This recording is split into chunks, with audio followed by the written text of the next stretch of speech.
The signal that changed everything, the quiet darkness of the Outer Rim, far beyond the rich trade routes and shining capitals of the galaxy, the planet Lunari IV spun slowly around its dying sun. The Virellans, a peaceful and intelligent race who had never known war, watched helplessly as their world began to collapse. The atmosphere was thinning, the temperature dropping each day, and their once beautiful blue skies were now choked with dust and solar radiation. Their sun, once stable and gentle, had started to pulse irregularly, sending dangerous waves of energy across the system. Scientists predicted it would go supernova within the month. Knowing they couldn't survive alone, the Virellans did what they had never done before. They sent a desperate signal, a plea for help, broadcasting an SOS on every known frequency in every galactic language. They hoped someone, anyone, would hear them. Days passed, then weeks. Civilizations that received the signal marked it as too far or not worth the effort. Political alliances didn't include Lunari IV. Resources were tight. Risk was high. And so the signal drifted on, past empires, through neutral zones, into deep space until it reached a fleet that shouldn't have been listening. In the shadows of Sector 9, near the edge of the Orion Spur, the human fleet known as the Deathworlders was conducting survival drills.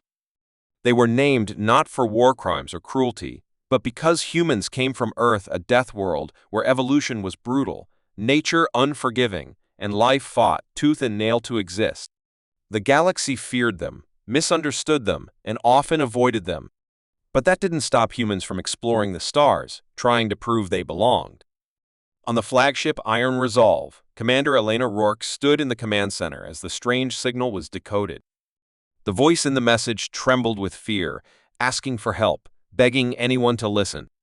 She listened to the transmission 3 times before speaking. "How far?" she asked. 200 light-years off course," replied her navigator. "Too far for standard patrol. High radiation zone. Most governments avoid it." Rourke stared at the blinking icon on the star map. "Has anyone responded?" "No, ma'am." "Not a single ship." There was silence for a moment. Then she said firmly, "Prepare the fleet. We're going." Some officers hesitated. "Commander, Earth didn't authorize this. We have no orders." Rourke turned to face them, her voice calm but unshakable. "We're not waiting for orders. If no one else is going to help them, we will." The Iron Resolve sent a burst transmission back to Earth, and the fleet adjusted course, engines humming to life. As they jumped into hyperspace, a ripple moved across the star-mapped Deathworlders, heading straight toward danger, not for conquest, but for compassion. Meanwhile, back on Lunari, IV hope was fading. The people began preparing for the worst, building underground shelters, recording farewell messages, and clinging to the last days of their world. In the capital city of Eris, a young scientist named Kale watched the skies, wondering if the stars even cared. But far above, the stars were already shifting, and something powerful was coming their way, something no one expected. First contact, fear and hope. The sky over Lunari IV shimmered unnaturally as the first of the human ships broke through the upper atmosphere, casting large shadows across the cracked ground below. Their hulls were dark and angular, designed more for function than beauty, and to the Virellans, who had never seen anything like them, they looked more like invaders than saviors. Panic spread quickly across the cities. Old stories of Deathworlders came rushing back. Tales told by frightened elders about savage humans from a violent planet, creatures that could survive fire, ice, and poison, and who never backed down from a fight. The Virellan High Council immediately activated emergency protocols, forcing most citizens into underground safety chambers. Turrets were powered up, though they were old and barely functional, more symbolic than effective. In the scientific center of Eris, Kale stood by the observation dome, eyes wide, heart pounding. He watched as the largest ship hovered gently above the city, not firing, not threatening, simply holding position. A signal came through, clean and clear, in perfect translation. "This is Commander Elena Rourke of the human fleet. We received your distress call.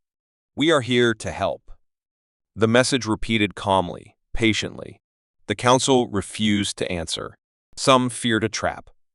Others thought it was a joke or manipulation, perhaps a trick to take their remaining resources. But Kyle, who had spent his life studying stars and signals, believed differently. He volunteered to meet the humans face to face. It took hours of debate, but the council reluctantly allowed him, sending him to the landing zone with a translator drone and 2 security bots.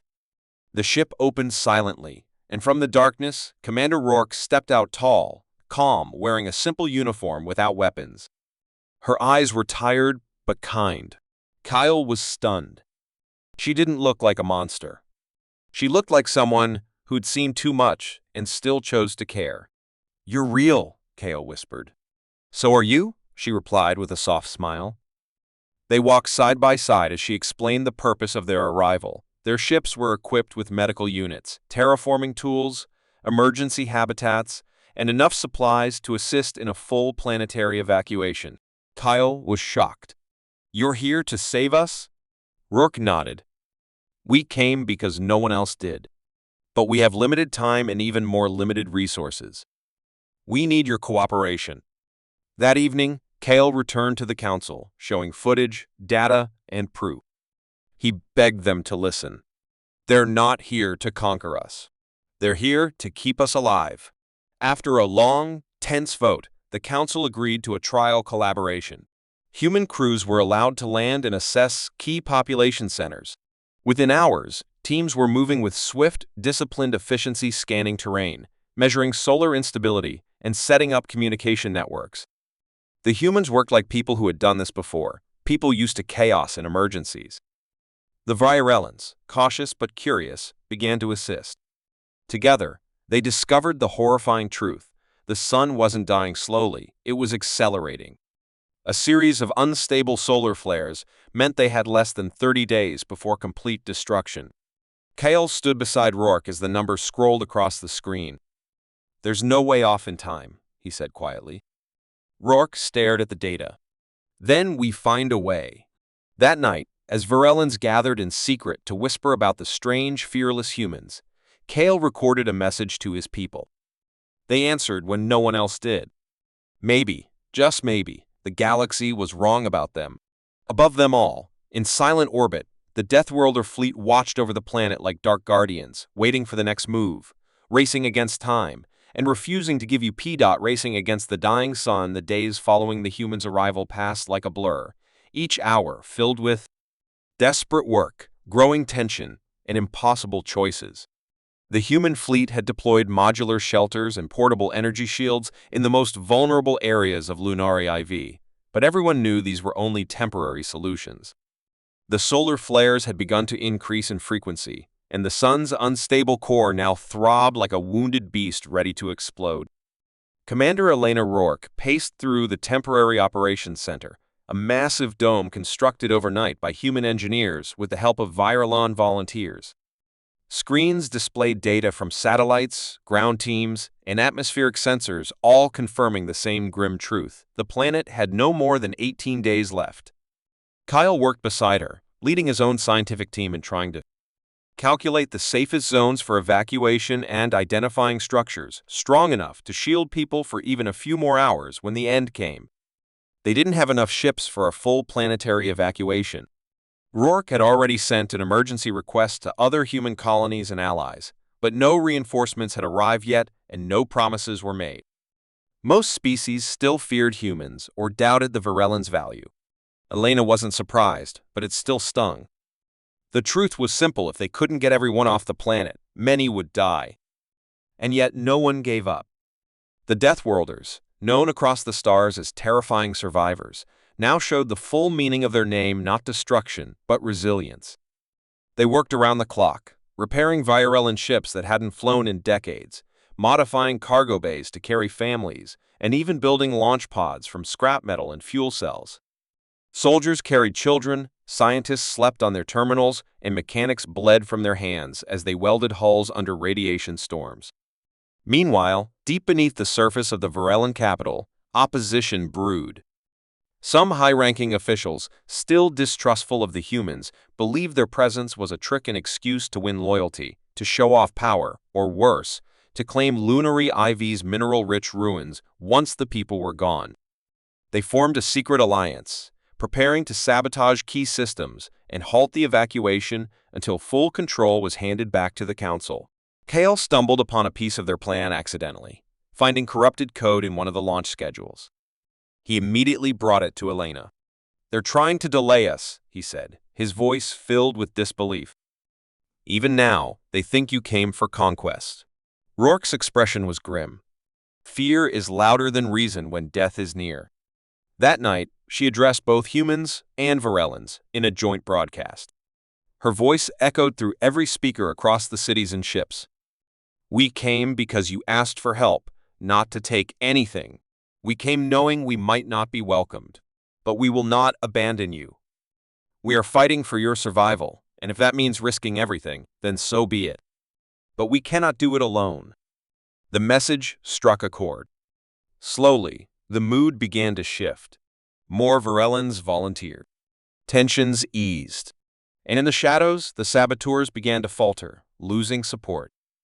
Still, time was running out. The star's latest flare had knocked out one of the outer colonies, vaporizing an entire research station. Panic rose again, but Rourke refused to show fear. "We move faster," she ordered. "We push harder." With Kyle by her side, she led one of the most dangerous missions herself, retrieving a decommissioned fusion core from a decaying underground bunker that could power 10 ships. They descended into the choking dark, where collapsed tunnels and unstable supports threatened to crush them.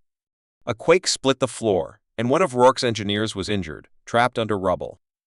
Instead of leaving him, she lifted the beam herself, her suit hissing with strain. Kale stared in awe. "You should have left him," he said. Rourke looked him dead in the eyes. "That's not what we do." They got the core out, and with it, the power to fuel more evacuation ships. By now, every port buzzed with activity, Virulans boarding vessels, with tears in their eyes, unsure if they would ever return to their home. As the stars above flickered and the sun began to swell visibly in the sky, they looked up and saw something none of them expected: new ships, dozens dropping out of hyperspace. The message was short: reinforcements arriving. Humanity heard the call. Rourke allowed herself the first real smile in days. But the clock was still ticking, and even with help, there were still thousands to save. And as Kyle stared at the brightening sky, he whispered, "The sun won't wait." The last exodus begins. The sky was no longer blue.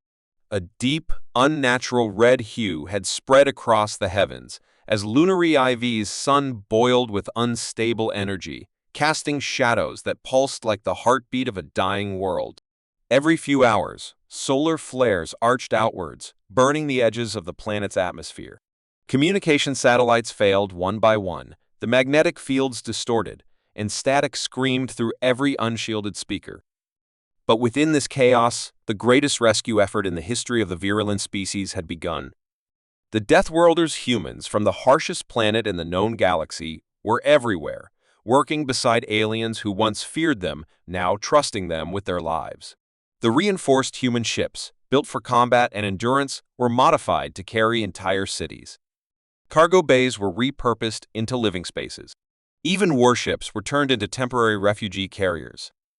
And above them all, Commander Elena Rourke coordinated the entire operation, her face pale from sleepless nights, but her voice calm and clear, a steady anchor in the storm. Kyle, now a bridge between his people and the humans, led the main evacuation hub in the northern continent, organizing families into groups, managing supplies, and reassuring frightened citizens. "You will get your chance," he told a trembling elder, "but we must move in order. Everyone has a place." Behind him, human medics treated burns caused by solar radiation. Engineers patched cracks in old virulent transports with human parts. Children clutched their parents' hands and stared up at the ships that hovered like metal giants above the cities. The saboteurs who once opposed the humans were gone, some arrested, others vanished. Resistance had melted under the weight of reality and the sight of humans risking their lives again and again for people they didn't know. Trust had replaced suspicion. But the sun didn't care about alliances. Its surface writhed, and then it released a wave of blast so powerful that the sky turned white for a second, and part of the southern continent was scorched black. One of the human shuttles, caught in mid-ascent, was lost in the flare, consumed before anyone could react. 100 lives vanished in a blink. The news spread fast. Fear threatened to take hold again, but Rourke responded instantly. She broadcasted from the command center, her voice firm. "We don't break. We carry on for those who've made it, and those we've lost." The flare changed everything. Now, instead of 18 days, the scientists estimated less than 7 remained. 7 days to move an entire population off-world. 7 days before the sun consumed Lunari IV. Every ship capable of flight was used. Human and Virellan pilots flew without rest, trading shifts in the air, ignoring exhaustion. Kale helped in the control tower, coordinating every launch while trying to maintain order among the waiting masses. Fights broke out. Food ran low. Some lost hope and tried to flee on foot toward rumored ships. But even then, humans followed them, tracked them, and brought them back alive and safe. In one moment that would be remembered in Virellan history forever. A human captain overloaded his shuttle to carry more passengers, staying behind himself as the ship lifted without him. Kyle saw the message the man had left. 1 life for 50 is a good trade. Tell my daughter I did something that mattered. In orbit, reinforcements continued to arrive.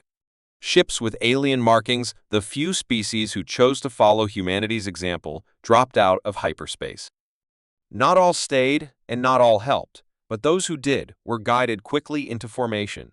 Humanity, once feared and shunned, had started something no one expected: a chain reaction of bravery. The final week became a blur of launches, crashes, and rescues. Elena Rourke stopped sleeping. Her officers carried her reports as she sat at the operations table, running calculations and strategies, refusing to waste even a second. Kale once asked her why she cared so much.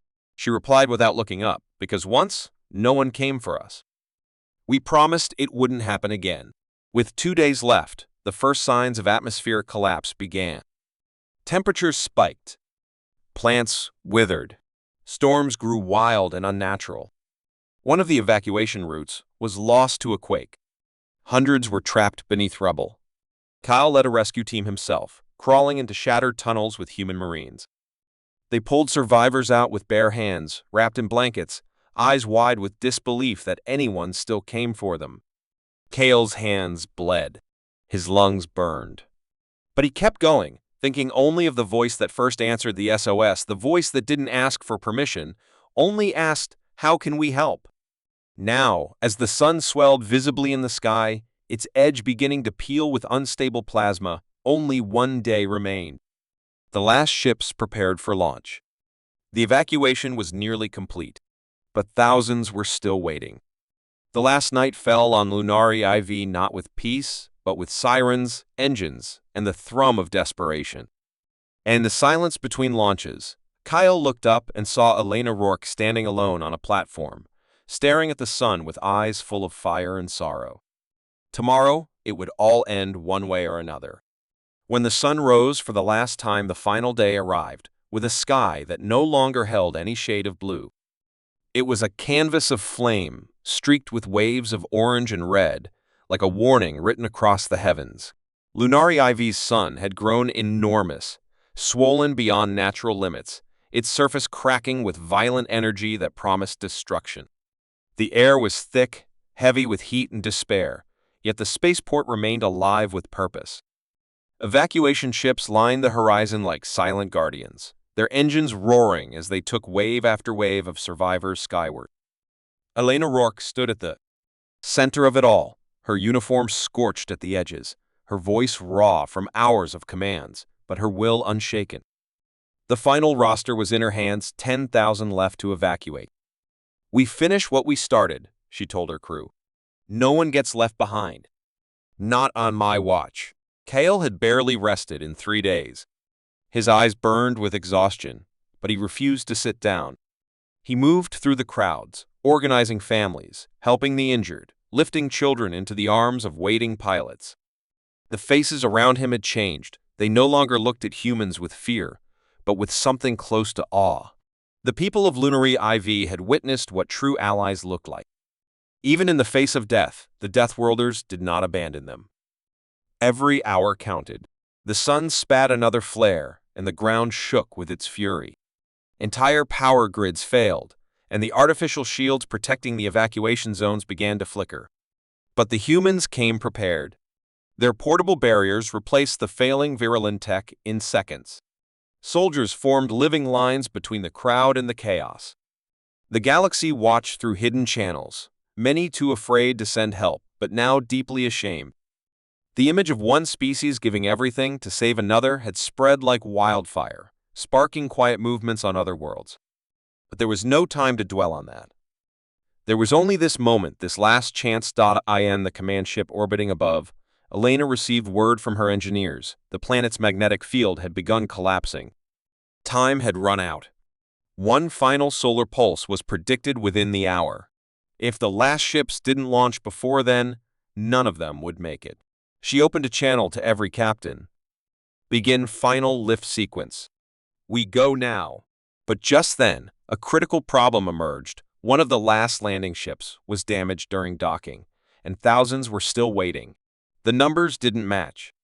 One more ship was needed, and there were none left. Kale heard the report at ground control. He looked around the people, the panic, the children huddled together. And then he made a decision. Use my transport, he told the coordinator. I'll stay. The coordinator stared at him in horror. You'll die. Kale didn't hesitate. Then I'll die helping. Load the people. Now. His words spread quickly, and to his surprise, hands started moving without question, human and virulent together. They packed the shuttle with as many as it could hold, removing non-essential equipment, stripping everything down to weight minimums. The ship rose slowly, its frame groaning under the pressure, but it made it into the sky, its engines blazing a path through the boiling clouds. Elena watched from orbit and clenched her fists. She tried to order a rescue, but there was no time. The final pulse was coming. Kale remained on the surface with a small group of volunteers, virellans, and humans who had chosen to stay behind to save others. He stood on the cliff, where the first signal had been sent, looking at the horizon, now glowing with white heat. He activated the beacon one last time, not to call for help, but to send a message. This is Kale of Lunari IV. We are the last. The Deathworlders came. They saved us. Remember them. Remember what they did when others turned away. Then it happened. The solar pulse burst across the sky like a second dawn, blinding, roaring, tearing through the atmosphere with unstoppable force. But by then, the ships were gone, racing through space, carrying the survivors into safety. In the main human vessel, Elena sat in silence as her crew confirmed the last launch was successful. She stared at the console, her jaw clenched, knowing Kale was gone. No words could express what they had lost. Yet, even in her grief, she understood something profound had happened. The galaxy had changed. News spread across every channel. Species that had ignored the SOS now faced outrage from their citizens. Memorials were built on distant worlds with names like Kyle and Rourke etched in stone. And in time, those who were saved became leaders, spreading the story of how a feared species became their salvation. The humans, once called monsters of a death world, were now legends. The story of Lunari IV was told and retold, a story of fire, sacrifice, and the unexpected courage of strangers. And though Kyle's world was lost, his message remained. A reminder to the galaxy, never doubt the strength of those who choose to care, even when the sky is falling.